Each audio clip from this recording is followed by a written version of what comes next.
क्या देखा था हमने? इस श्लोक पे हम डिस्कस कर रहे थे कि पृथ्वी, जल, अग्नि, वायु, आकाश, मन, बुद्धि और अहंकार, ये सब क्या है? ये भगवान की भौतिक शक्ति के 8 रूप है। और हमने देखा था कि ये सब भगवान की अपराशक्ति है। अपराशक्ति मतलब जो जड़ प्रकृति होती है, जिसमें कुछ चेतना नहीं होती है, कॉन्शियसनेस नहीं होती है। और भगवान की जो पराशक्ति है, जिसमें कॉन्शियसनेस होती है, चेतना होती है, वो क्या है? आत्मा। सभी जो जीव है वो भगवान की पराशक्ति है, क्योंकि सब में चेतना है, कॉन्शियसनेस है। और जो भी जीव है वो भगवान की जो अपरा प्रकृति है, जड़ प्रकृति, अपराशक्ति, उससे संघर्ष कर रहे हैं। ठीक है, ये चीज हमने कल डिस्कस करी थी। आगे देखेंगे अब हम। इस सृष्टि में अनेक भौतिक ब्रह्मांड गुच्छ के रूप में विद्यमान है। गुच्छ का मतलब क्या होता है? गुच्छे, बंचेस। जैसे आपने देखा होगा अंगूर के गुच्छे होते हैं, बंचेस ऑफ ग्रेप्स। तो यही चीज बताई जा रही है कि इस पूरी सृष्टि में जो भौतिक ब्रह्मांड है वो गुच्छ के रूप में विद्यमान है। मतलब एक जो छोटा सा गुच्छा होता है, भौतिक ब्रह्मांड उसके तुल्य है।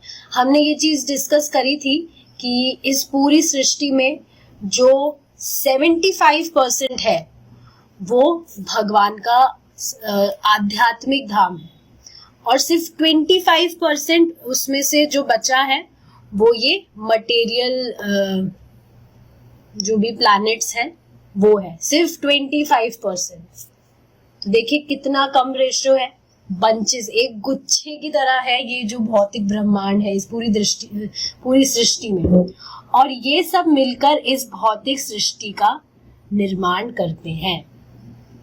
इन सब अनगिनत भौतिक ब्रह्मांडों में गुच्छों के परे दिव्य धाम है, जिसका उल्लेख भगवद गीता में है। तो देखिए ये जो भी भौतिक ब्रह्मांड है, बहुत सारे हैं, अनगिनत है, नो डाउट। नहीं, गिनती तो है, वैसे अनगिनत तो नहीं है, बस ऐसे ही बताया जा रहा है।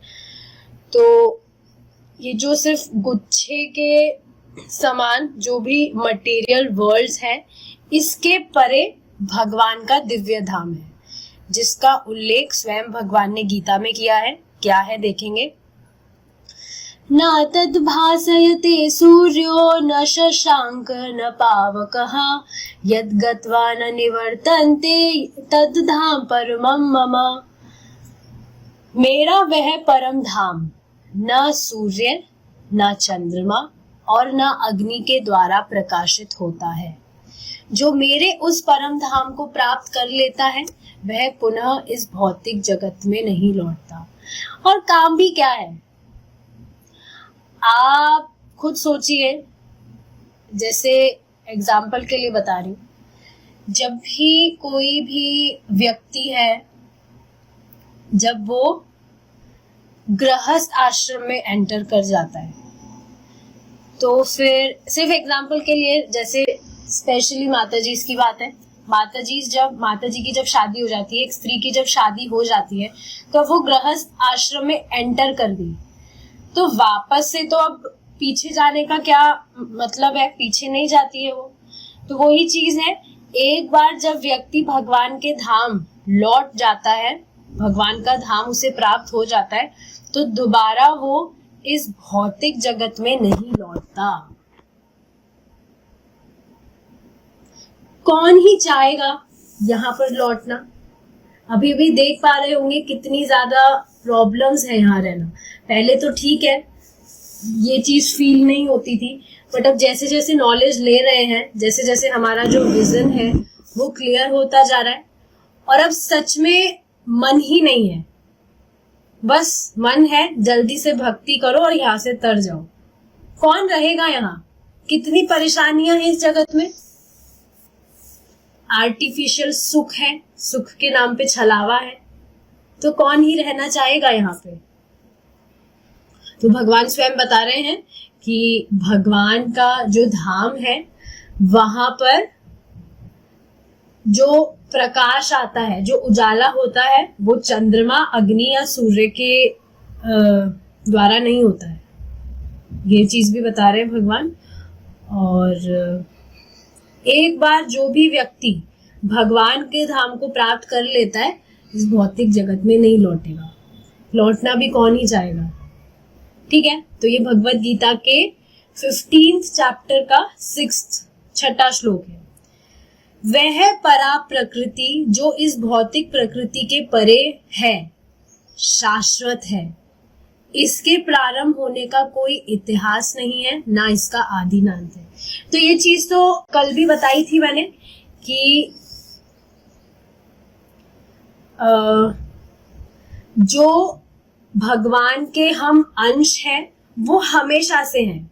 ऐसा नहीं है कि इसकी कोई बिगनिंग हुई है, कोई प्रारंभ नहीं हुआ है कि इस स्पेसिफिक टाइम से हम भगवान के अंश हुए हैं, या इस स्पेसिफिक टाइम से भगवान का जो दिव्य धाम है वो शाश्वत हुआ है। नहीं, वो हमेशा से ही है और इसका कोई ऐतिहासिक प्रारंभ नहीं है, ना इसका आदि है और ना अंत है। और ऐसा भी नहीं है कि एक स्पेसिफिक टाइम के बाद हम भगवान के अंश नहीं रहेंगे या भगवान का जो दिव्य धाम है वो शाश्वत नहीं रहेगा। नहीं, ऐसा नहीं होगा। हमेशा से है और हमेशा से ही हो रहेगा। ठीक है, आगे देखेंगे। परस्तस्मात्तु भावोऽन्यो व्यक्तो व्यक्तात् सनातनः यः स सर्वेषु भूतेषु नश्यत्सु न विनिश्यते अव्यक्तोऽक्षर इत्य उक्तस्तम् आहुः परमां गतिं यं प्राप्य न निर्वर्तन्ते तत् धाम परमं मम। इस व्यक्त अव्यक्त होने वाली जड़ प्रकृति से परे एक अन्य सनातन प्रकृति भी है।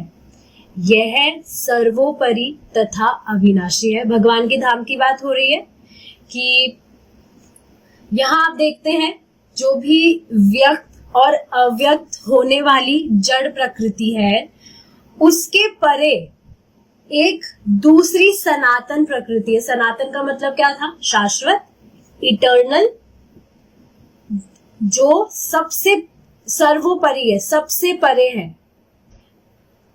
उसके परे तो दूर, उसके कोई तुल्य भी नहीं हो सकता है। और अविनाशी है, जिसका नाश नहीं हो सकता, जिसका विनाश नहीं हो सकता। इस जगत के नष्ट हो जाने पर भी यह उसी तरह बनी हुई रहती है। तो आप देखेंगे जितनी भी भौतिक जगत है, जो भी मटेरियल वर्ल्ड्स है, उनकी प्रलय होती है एक टाइम के आने के बाद में।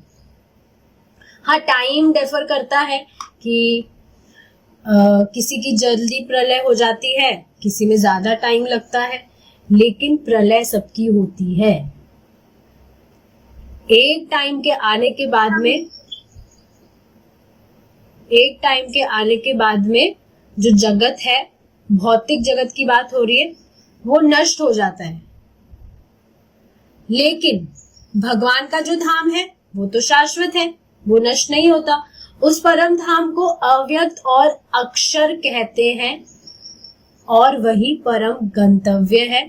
वहां जाने वाला उधर से फिर कभी वापस नहीं लौटता, वही मेरा परम धाम है। देखिए, भगवान बार बार कह रहे हैं कि वहां जाने के बाद में कोई वापस नहीं लौटता है, वहां जाने के बाद में कोई वापस नहीं लौटता है। तो लौटेगा भी कौन? यहाँ कोई है जो वापस से इस भौतिक जगत में आना चाहेगा? यहाँ से जल्दी से छुटकारा पाने के लिए तो हम प्रयास कर रहे हैं कि जल्दी से हम भगवान के धाम लौट जाए, क्योंकि सही में ये हमारे रहने की जगह है ही नहीं। अब तो प्रत्यक्ष दिखता होगा ना कि कितना ज्यादा दुख है यहाँ। भक्ति कर रहे हैं तब जाके, जब भगवान से कनेक्टेड रहते हैं तो सुख की अनुभूति होती है। लेकिन भगवान से इतर तो सारी फजीयत ही है, किसी चीज में सुख नहीं है। और लिटरली जब भी कोई ऐसी सिचुएशन आ जाती है तो बहुत स्ट्रॉन्ग फीलिंग आती है, भगवान जल्दी से बुला लो, बस जल्दी से समय कटे, जल्दी से बस हम आपके धाम लौट जाएं। तो भगवान ये बार बार इसीलिए कह रहे हैं कि मतलब भगवान आश्वासन दे रहे हैं, एक बार मेरे पास आ गए तो वापस फिर जाने का स्कोप नहीं है, हमेशा मेरे पास ही रख लूंगा मैं।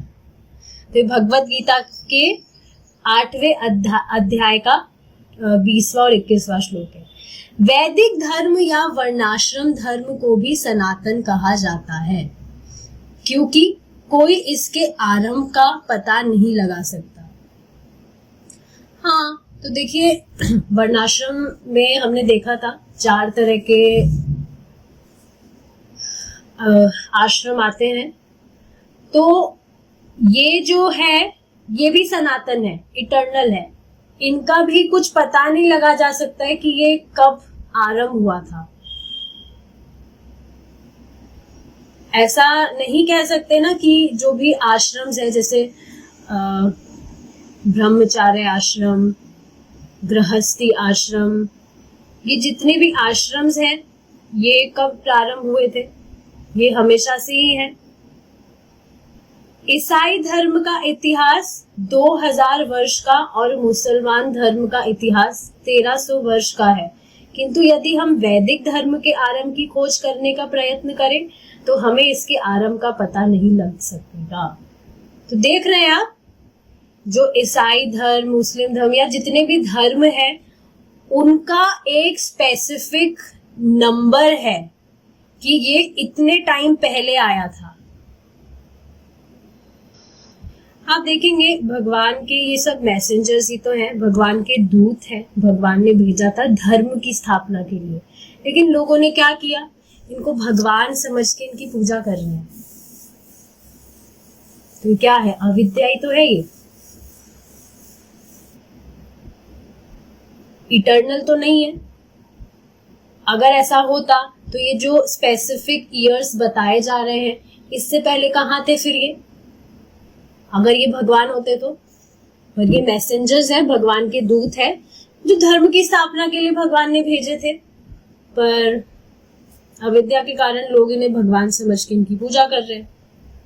किंतु यदि हम वैदिक धर्म के आरंभ की खोज करने का प्रयत्न करें तो हमें इसके आरंभ का पता नहीं लग सकता है, क्योंकि है ही नहीं आरंभ, हमेशा से ही है ये चीज। वर्णाश्रम धर्म मानव प्राणी का सनातन धर्म माना जाता है। हम प्राय कहते हैं कि भगवान ने उस भौतिक जगत का निर्माण किया और इसका अर्थ यह है कि श्री भगवान इस जगत से पूर्व विद्यमान है। समझ पा रहे हैं कि भगवान ने सारी चीजों की सृष्टि की है, कृष्णा इज द क्रिएटर।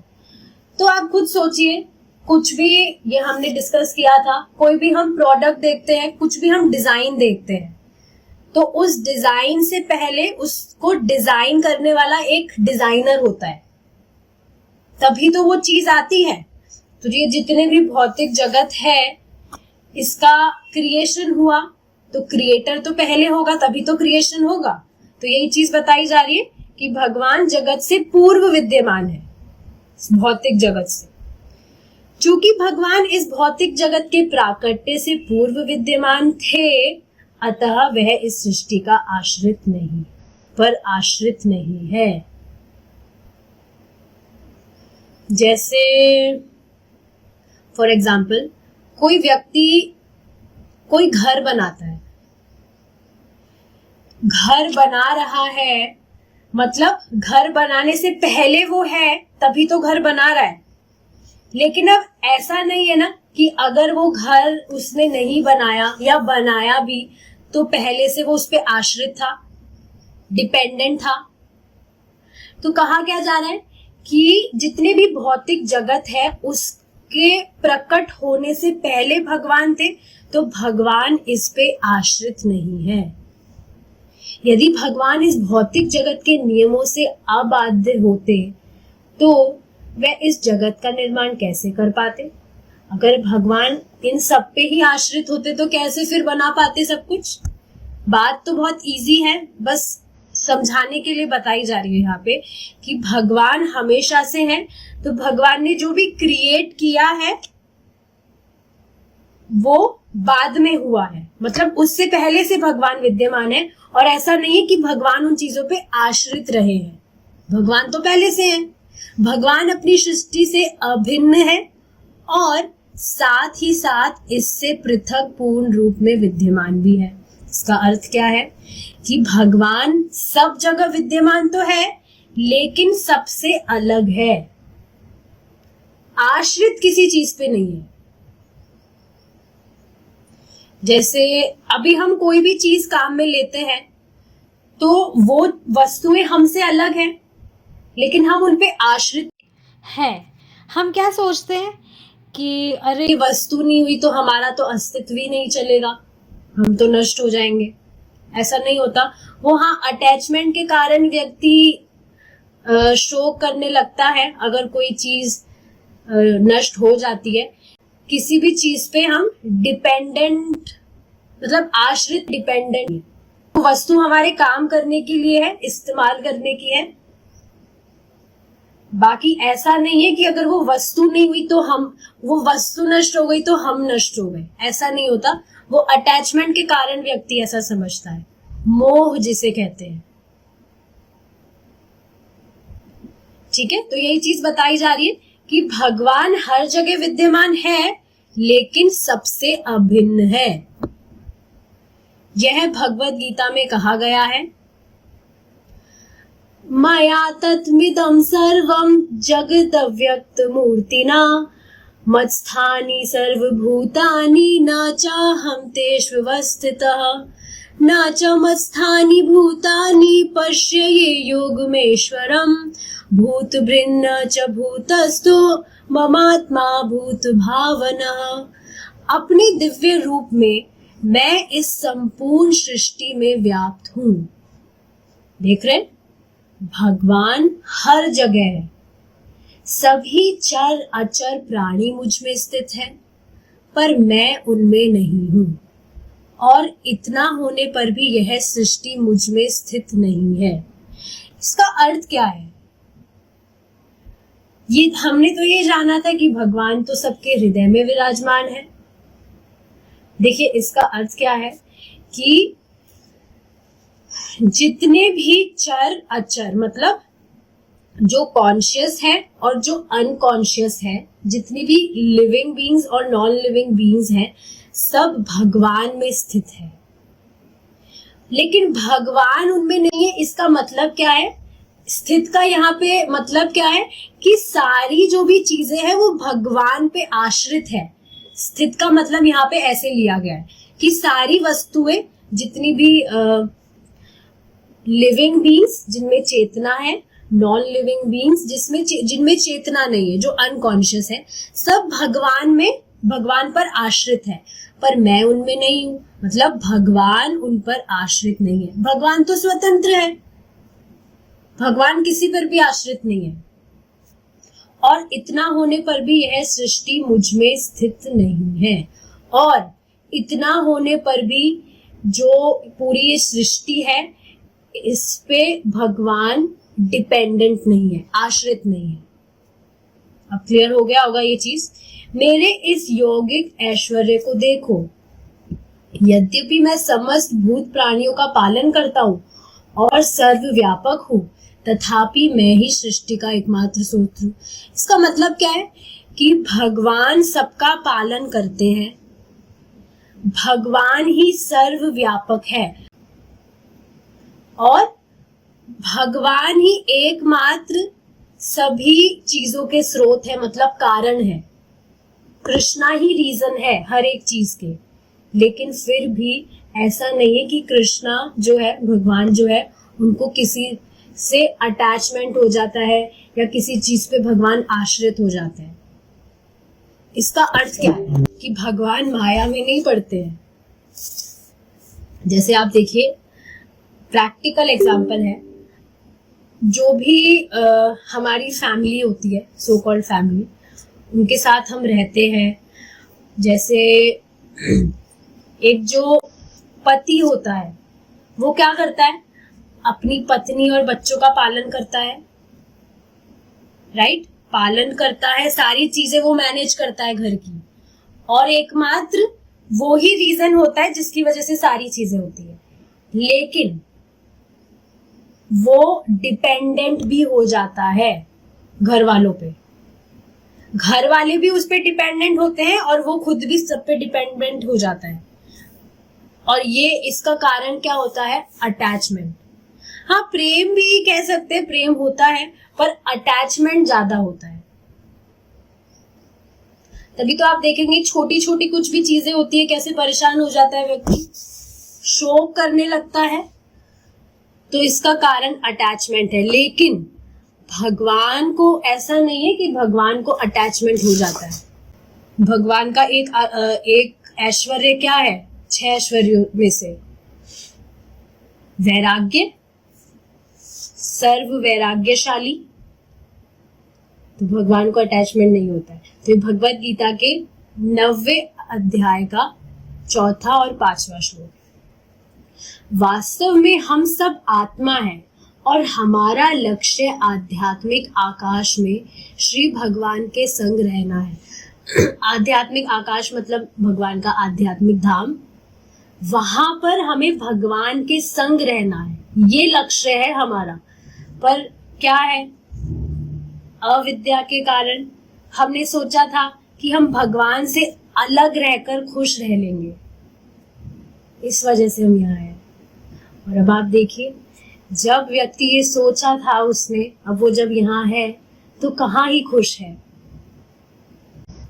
आप देख लीजिए भगवान के जो ऐश्वर्य है, पहली बात तो ऐसा हो नहीं सकता है कि भगवान के जो ऐश्वर्य है मतलब भगवान के इनफाइनाइट है, उसमें उसकी कुछ सीमा नहीं है, असीमित है।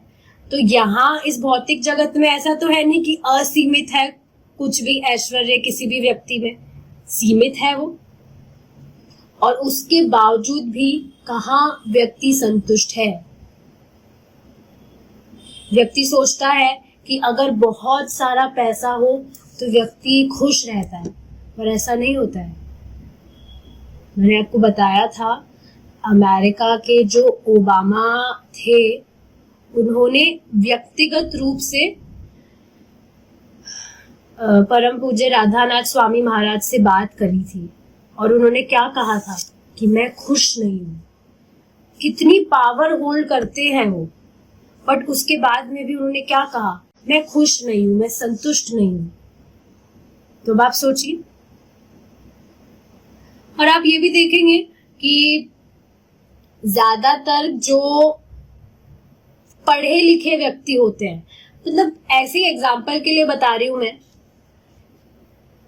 मतलब जिनकी बड़ी बड़ी डेजिग्नेशंस होती हैं, वो ही अपने जॉब को क्विट करके भक्ति में जा रहे हैं। क्यों? कुछ टेस्ट है तभी तो जा रहे हैं, नहीं तो कोई मूर्ख तो है नहीं कि इतनी मेहनत, पूरे जीवन उसने इतना मेहनत करके पसीना बहाया और इतना सब कुछ उसने कलेक्ट किया और फिर सब कुछ वो छोड़कर भक्ति कर रहा है। पागल तो है नहीं व्यक्ति।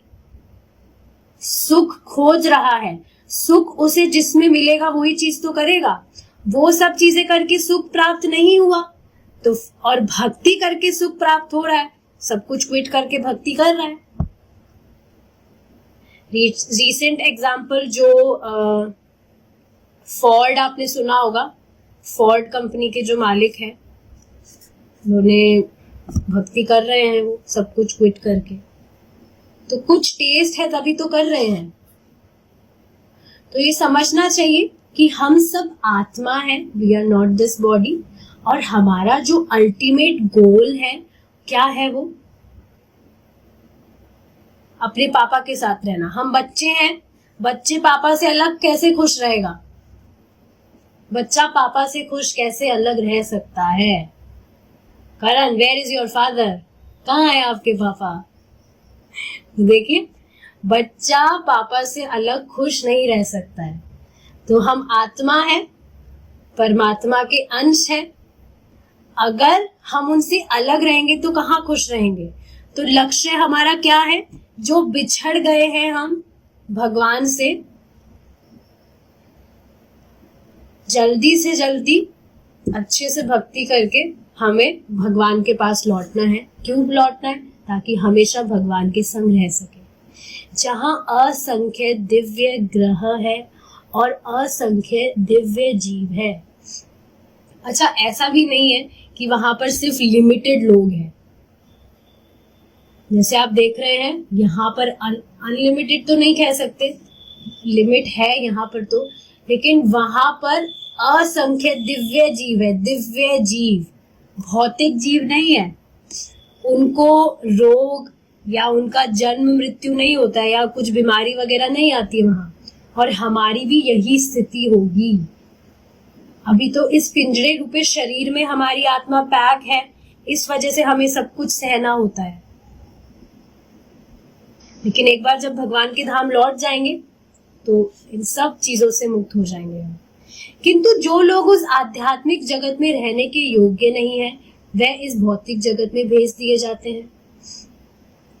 ऐसा नहीं है, मतलब इसका अर्थ क्या है? इसका अर्थ यही है कि व्यक्ति, जीव जो है वो इच्छा करने के लिए स्वतंत्र है।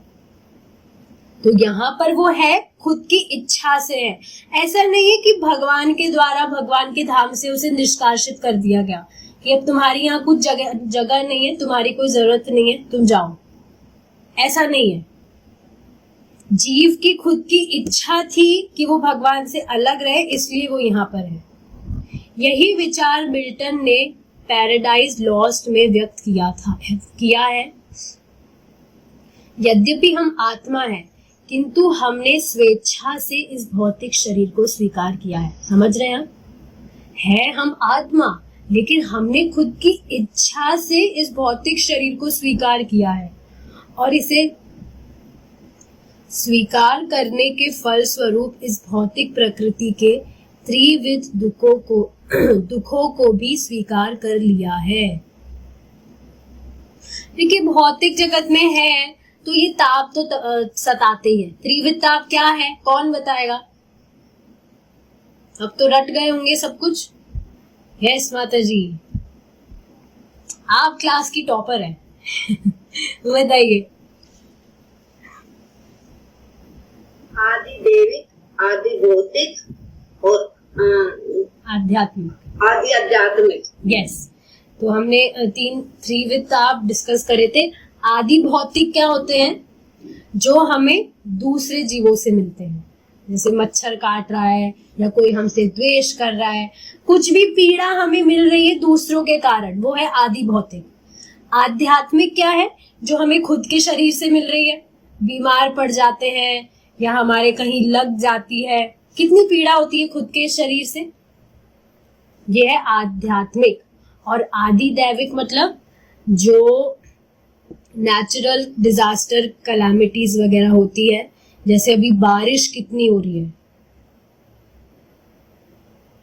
अनलिमिटेड, मतलब ऐसा लग रहा है जैसे बाढ़ ही आ गई हो, कितनी परेशानी का कारण है। तो ये जो भी नेचुरल कैलामिटीज वगैरह है, जो देवताओं के द्वारा हमें दिया जाता है, वो होता है आदि दैविक ताप। तो ये जो भी तीन ताप है, त्रिविध दुख, ये स्वीकार नहीं होते। हमारा कोई कंट्रोल नहीं है इस पर। जिसने भी ये भौतिक शरीर अपनाया है, उन सबको ये करना ही होता है। उपाधि इसमें मैटर नहीं करती। जो इंडिया के प्राइम मिनिस्टर है, उनको भी इन सब चीजों से गुजरना पड़ता है। वो भी सेफ नहीं है इन चीजों से। सबको झेलनी पड़ती है ये चीजें। हमें इसे हमने कब और कैसे स्वीकार किया, ठीक नहीं पता लगाया जा सकता। जीवात्मा ने सर्वप्रथम कब यह भौतिक शरीर स्वीकार करना प्रारंभ किया, इसका इतिहास कोई नहीं पता लगा सकता। वर्तमान युग में डार्विन द्वारा स्थापित जैविक पदार्थों के विकास के सिद्धांत की उच्च शिक्षा संस्थाओं में बड़ी मान्यता है, किंतु पद्म पुराण तथा अन्य प्रामाणिक शास्त्रों में जीवात्माओं के एक शरीर से दूसरे शरीर में आध्यात्मिक विकास करने की चर्चा मिलती है। देखिए, डार्विन की जो थ्योरी है वो मतलब फॉल्स निकली है। उनकी क्या थ्योरी थी कि पहले जो जीव था, मतलब जो मनुष्य था, वो एक बंदर योनि में था, फिर उसका जैसे जैसे इवोल्यूशन हुआ तो वो मनुष्य बन गया। तो ये सिर्फ अनुमान था और ये थ्योरी फॉल्स ही निकली है। इसका कुछ मतलब निष्कर्ष नहीं निकला इस चीज का। पद्म पुराण और दूसरे जो प्रमाणिक शास्त्र है उसमें क्या बताया गया है कि जीवात्माओं के एक शरीर से दूसरे शरीर के आध्यात्मिक विकास करने की चर्चा मिलती है। मतलब रियल बात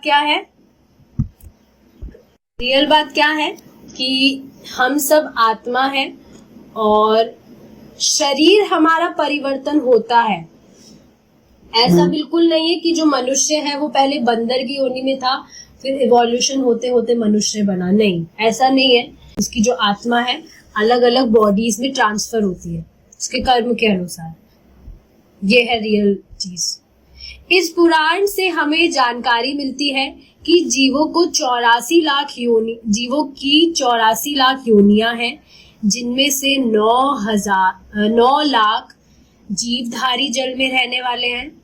सोचिए आप, एक्वेटिक एनिमल्स की जो स्पीशीज है दैट इज 9 लाख। और संभवता है, मतलब पॉसिबिलिटी क्या है कि हम इन सब योनियों से निकले हों। एक्वेटिक एनिमल, केवल वृक्ष और वनस्पतियों में ही 20 लाख योनियां हैं। दिखने में बहुत छोटे लग रहे होंगे नंबर, पर ये छोटे नंबर बिल्कुल भी नहीं है। एटलीस्ट इसको अगर हम नोट समझे, हरे नोट जो होते हैं, समझ रहे होंगे आप, पैसों की बात हो रही है। वर्तमान काल में प्रत्येक व्यक्ति डार्विन के सिद्धांत पर बल दे रहा है, किंतु वैदिक साहित्य में विभिन्न योनियों के विषय में अपरिमित ज्ञान भरा पड़ा है। डार्विन का विचार है कि योनियां जीवन के निम्न कोटि के रूप से विकसित हो रही है, किंतु यह पूर्ण सत्य नहीं है। खुद सोचिए ना, क्या ये प्रैक्टिकल बात है? जो बंदर है उसकी कुछ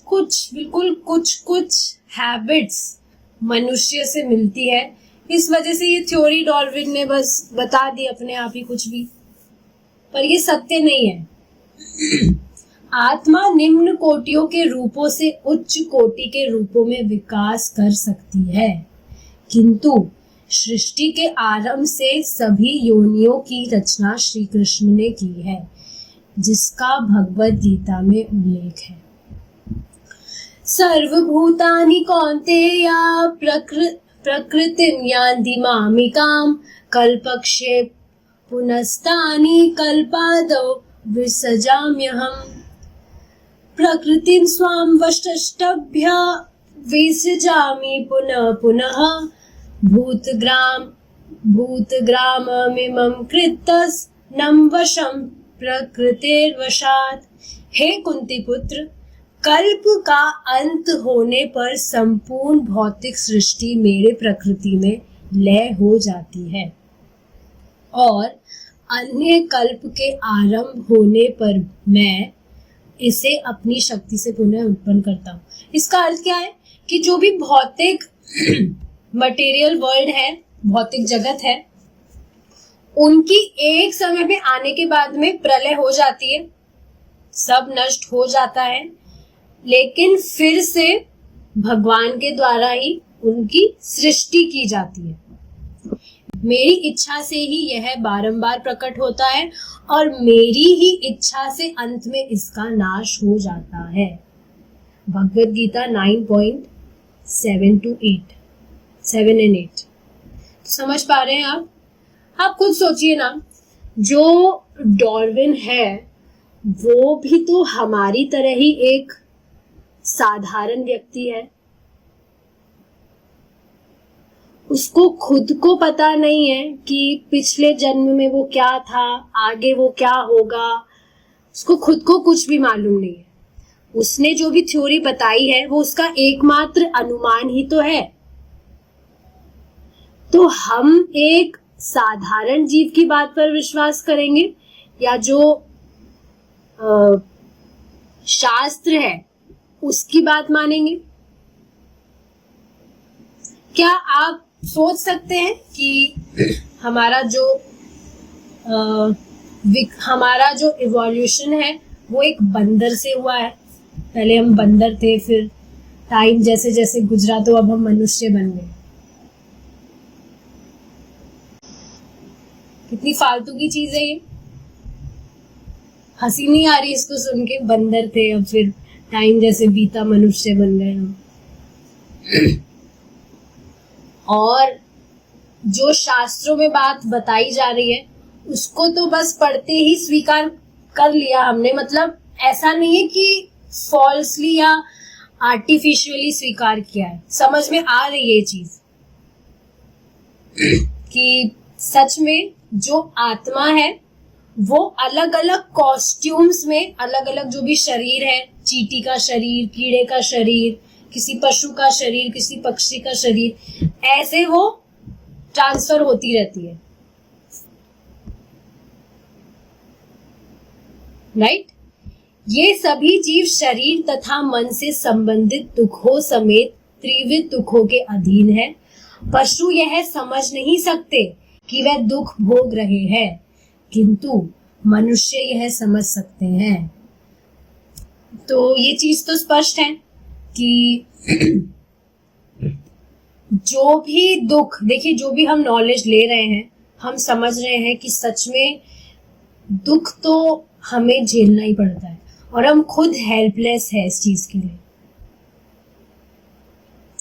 अभी एक माता जी है, उनकी अचानक से बहुत ज्यादा तबीयत गड़बड़ हो गई, भक्ति नहीं कर पा रही है, प्रॉब्लम हो रही है, हेल्पलेस है। कोई तो नहीं चाहता ना कि हम बीमार पड़े या कुछ भी हमारे जीवन में दुख आए, हम खुद हेल्पलेस है इस चीज के लिए और झेलना पड़ता है। लेकिन हम दुख झेल रहे हैं, इसकी अनुभूति हम कर सकते हैं। मतलब अनुभूति इन सेंस एक्सपीरियंस की बात नहीं कर रही, मतलब इस चीज को हम समझ सकते हैं कि हमें दुख झेलना पड़ रहा है। And we can only raise questions against this कि क्या हमें दुख ही झेलना पड़ेगा हमेशा? हम ही तो ये क्वेश्चन कर सकते हैं, हम ही तो इस बारे में जिज्ञासा कर सकते हैं। पशु इस बारे में नहीं सोच सकता। हाँ, दुख उसे भी होता है। आप देखिए, कोई व्यक्ति अगर कोई कुत्ता है उसको डंडे से मारेगा, दर्द उसको भी होगा, लेकिन उसमें समझ नहीं होगी कि मुझे क्यों मारा जा रहा है, मैंने क्या गलती करी है। ये सोचने समझने की उसमें क्षमता नहीं है, बुद्धि नहीं है। तो ये चीज सिर्फ और सिर्फ मनुष्य ही समझ सकते हैं।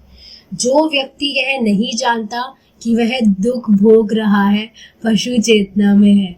ये भी बहुत बड़ी प्रॉब्लम है कि व्यक्ति दुख झेलना पड़ रहा है उसको, पर वो समझता नहीं है कि उसको दुख हो रहा है। ये भी नहीं जान पाता कि मुझे दुख भोगना पड़ रहा है। ये भी सबसे बड़ी प्रॉब्लम है। तो देखिए शास्त्रों में क्या बताया जा रहा है, वह पशु चेतना में है। क्योंकि पशु ही तो है जो नहीं समझ पा रहा है कि मुझे दुख क्यों हो रहा है। दुख वो भोग रहा है, पर वो ये क्वेश्चन नहीं कर पा रहा कि मुझे दुख क्यों हो रहा है, क्या मैं दुख झेलने के लिए हूं। तो जो भी मनुष्य दुख भोग रहा है, दुख भोगने के बाद में भी ये नहीं सोच रहा कि मेरे साथ ऐसा क्यों हो रहा है, मुझे क्यों दुख भोगना पड़ रहा है, वो पशु चेतना में है। क्योंकि पशु ही है जो कुछ भी सोच समझ नहीं सकता है। ये कवरिंग की वजह से है, अविद्या की वजह से है। इस वजह से जो डिवोटीज है, हमेशा दया भावना रहनी चाहिए उनके मन में कि जिनको भी सत्य नहीं पता है हम बताएं उन्हें। क्या पता कब कौन स्वीकार कर ले। जैसे एक माता जी है, आज उनसे मेरी बात हुई, वो बता रही थी मैं तो हर रोज 1 या 2 व्यक्ति को प्रीचिंग करती हूँ, कितनी अमेजिंग बात है ये। अब आप सोच रहे होंगे अरे रोज ही ना हम 1-2 व्यक्ति कहाँ से लेकर आएंगे, क्या सच में नहीं है? कॉल पे कितने लोगों से बात होती है, आस पड़ोसी है, कितने सारे दोस्त, मतलब बहुत सारे लोग हैं जिनसे हमारा कनेक्शन होता है। तो ये तो कभी नहीं सोचना चाहिए कि है ही कौन जिसे मैं बताऊंगा।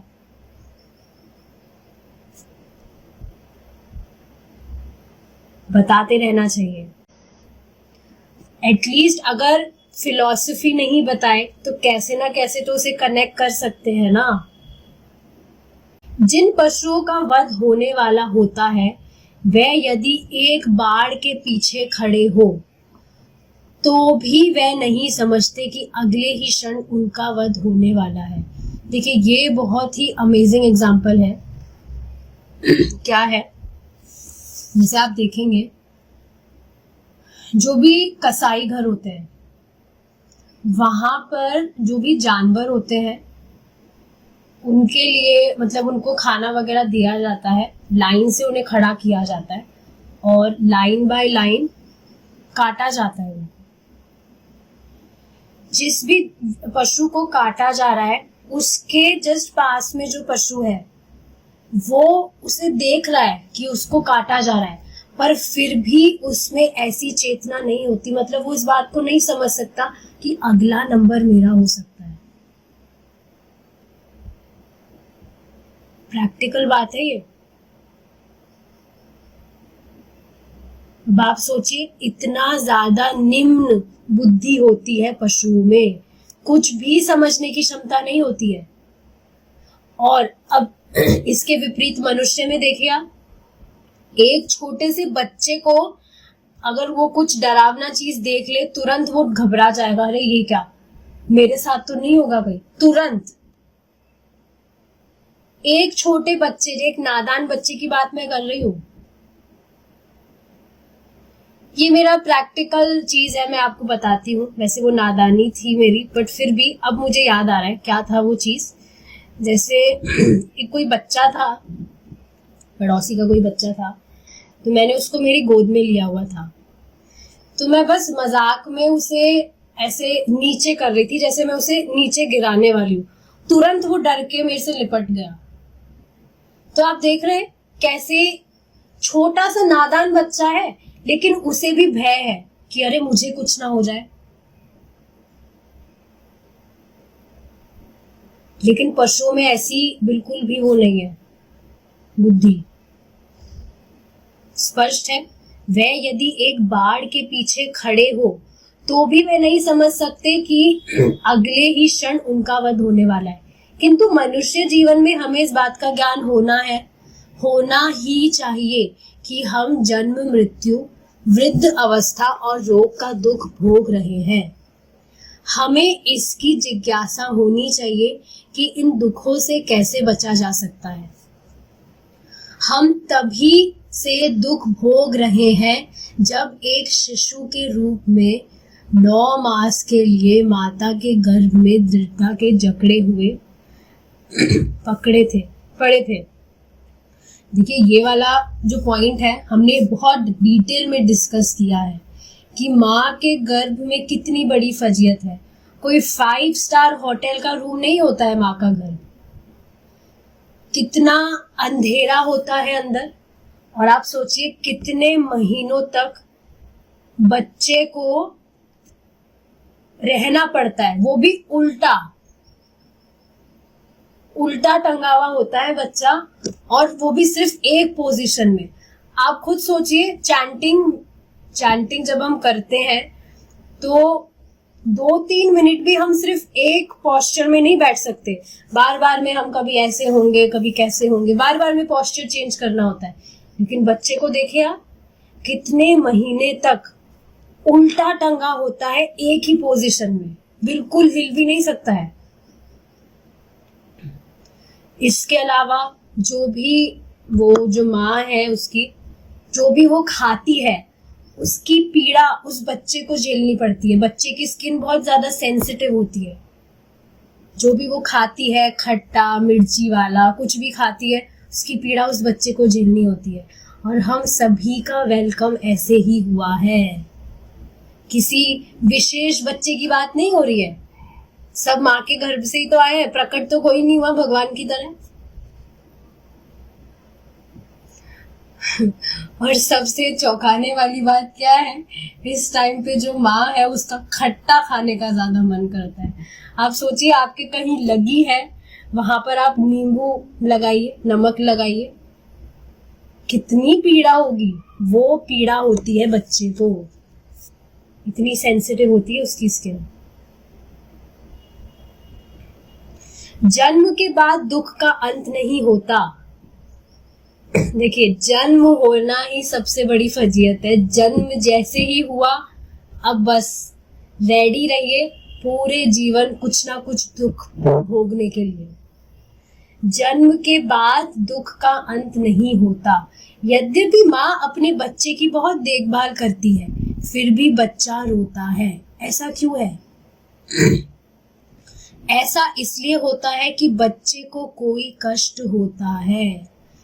आप देखिए ना, जो भी मतलब हम क्या सोचते हैं कि बर्थडे बहुत अच्छी चीज है, हैप्पी बर्थडे बनाते हैं, सब हैप्पी बर्थडे करते हैं। अगर बर्थडे सच में हैप्पी होते तो जो बच्चे हैं वो तो बहुत खुश खुश हंसते हुए आने चाहिए ना।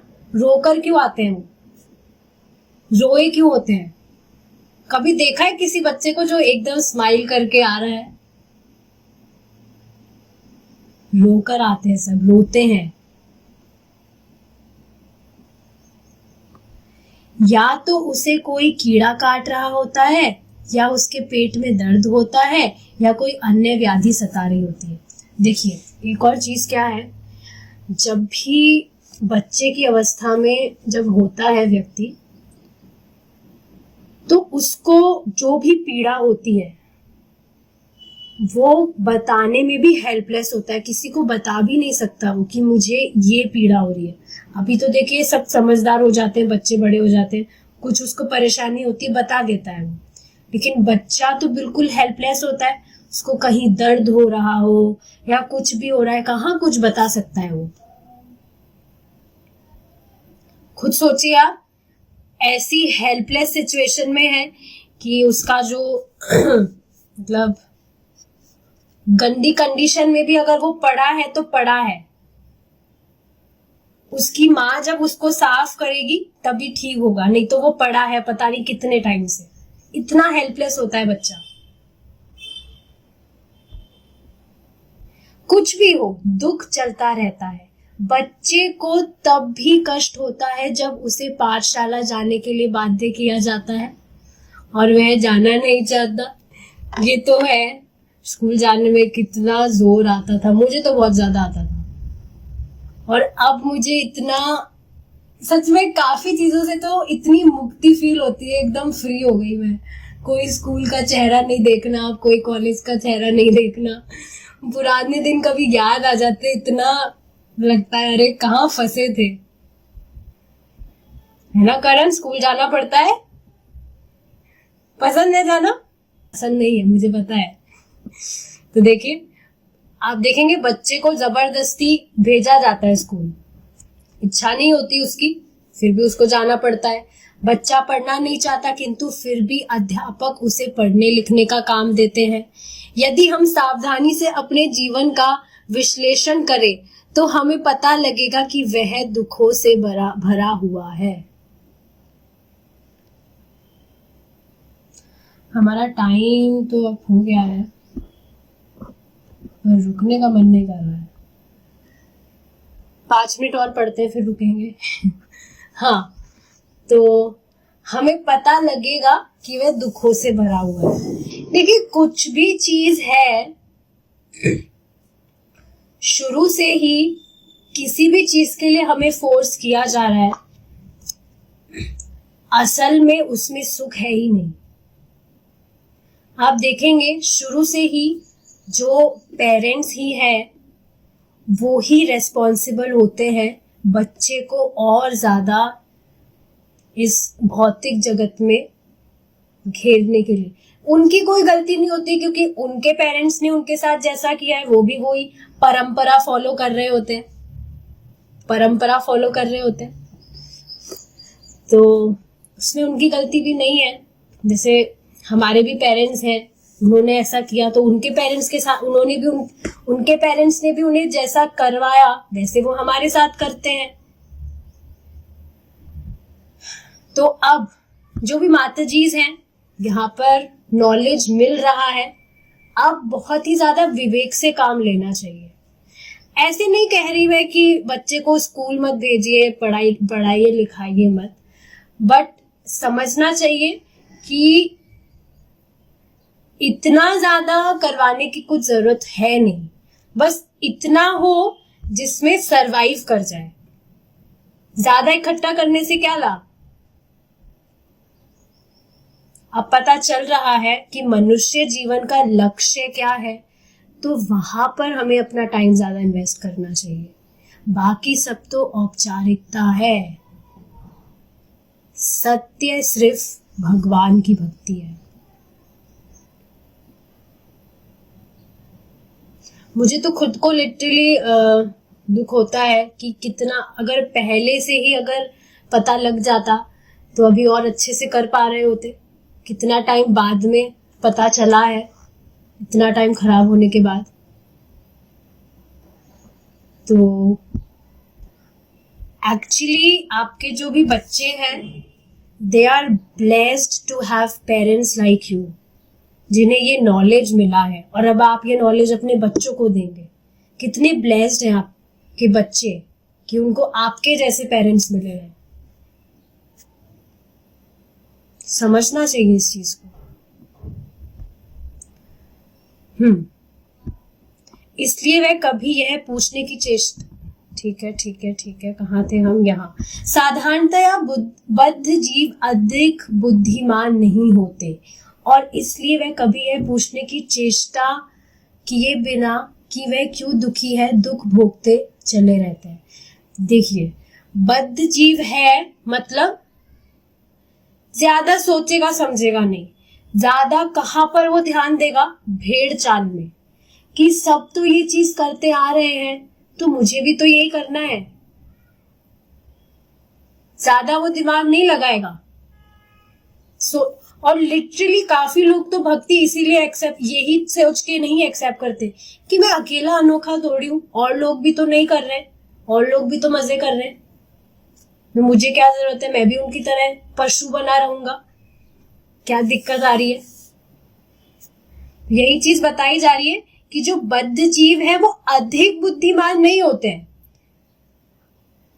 देखिए, इसका एक फायदा और हम क्या उठा सकते हैं कि आप इजीली किसी को प्रीच कर सकते हैं। लिटरली बद्ध जीव इजीली प्रीच्ड हो जाता है। आप इजीली किसी को प्रीच करेंगे, मान जाता है। प्रीचिंग हमेशा करनी चाहिए। ठीक है, now we will stop here.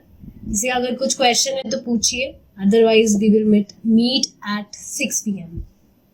है कुछ क्वेश्चन? नहीं? ठीक है, हम 6 बजे मिलेंगे if Krishna is willing. Thank you so much for joining. Hare Krishna.